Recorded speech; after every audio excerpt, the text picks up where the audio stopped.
যারাই ফেসবুকের অ্যালগরিদম বুঝতে পেরেছে তারাই ফেসবুকে সফল হয়েছে। আগে হয়েছে, বর্তমানে হবে, ভবিষ্যতে হবে। তো বিষয়টা আমি আপনাকে একেবারে ক্লিয়ার করব এই অ্যালগরিদম সম্পর্কে, যে অ্যালগরিদম কিভাবে কাজ করে এবং ভিডিওগুলি কিভাবে ভাইরাল করে এবং এই অ্যালগরিদমের সাথে আপনার ফেসবুকের সফলতার কি কি সম্পর্ক আছে।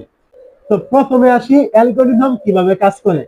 তো মনে করুন আপনি ফেসবুকে একটা 3 মিনিটের ভিডিও আপলোড করছেন, আমি কথার কথা বললাম 3 মিনিট।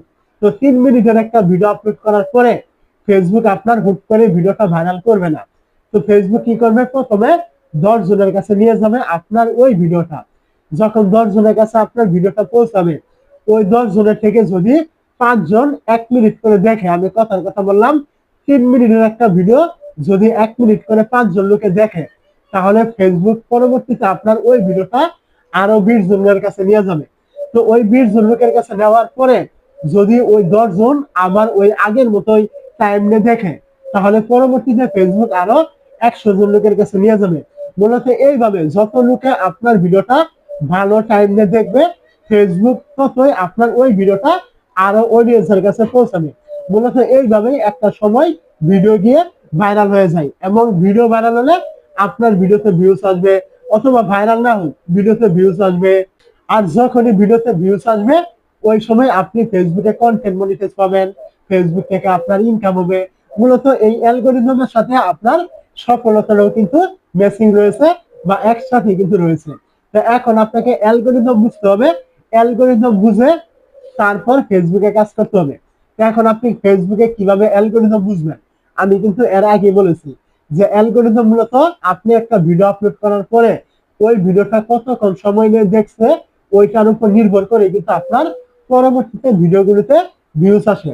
তো এখন আপনাকে এমন কাজ করতে হবে ভিডিওটা, মানে যখন আপনি তৈরি করবেন, যেন পাবলিক আপনার ভিডিওটা ভালো একটা টাইম নিয়ে দেখে।